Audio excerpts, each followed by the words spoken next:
Most of us dream about designing our own dream home. It would take a lot of planning, effort, and money, but it's a good goal that many of us would love to achieve one day. Luke Thill, age 13, said he was inspired to build a home simply because he was bored. He spent about a year mowing lawns, running errands for neighbors, and fundraising to save up enough money to buy the necessary materials. Before long, his ambitious project was underway. Luke's parents pitched in a little with the finances and labor, but it was mostly Luke's effort. The house was going to be small but cozy. It'd be 10 feet long, 5 feet wide, and a total of 89 square feet. So, what was the finished home of a bored teenager going to look like? It took Luke and his father all summer, but the two of them were dedicated to the task. Slowly but surely, Luke's miniature dream cottage was coming along, and he was thrilled at the work they put in. He would actually have a place to call his own at age 13. When Luke was finally finished, he invited all his friends and family to celebrate with a housewarming party. Everyone was in awe of what he had achieved. Luke had a goal in mind, and he didn't let anything stop him from attaining it. Get ready for a house tour. The first impressive aspect of this cottage was that it was equipped to handle all types of weather. It didn't matter if there was a thunderstorm or a blizzard. The adorable cottage offered Luke all of the personal privacy and protection he could ever want. It really was an amazing transformation from start to finish. But what exactly did it look like inside? Knowing people would be curious, Luke uploaded a video to YouTube where he gave a tour of his home. The first thing Luke pointed out in his video was the stoop that was attached to the front of the cottage. Luke built it all by himself using reclaimed materials, so he didn't have to spend even $1. Smart thinking. Next, Luke took viewers around the side of the home where he'd planted a small garden.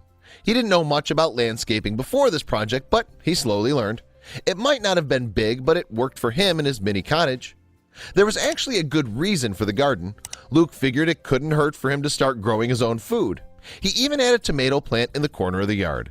Not only was it financially smart to be self-sufficient, but it ensured that the food he ate was produced without harmful chemicals. Luke also built himself a small fire pit in his front yard. He loved to be able to spend summer nights sitting by a campfire with friends and family, so he immediately knew he wanted one. The best part, the fire pit doubled as a barbecue. Of course, all work and no play made Luke a dull boy. He was sure to set up a hammock stand on the opposite side of his yard, so he'd have a nice place to sit back and relax after all his hard work around the house. Every modern home needs a power source.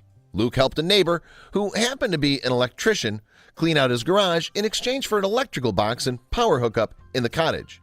It was a small price to pay for such a necessary feature.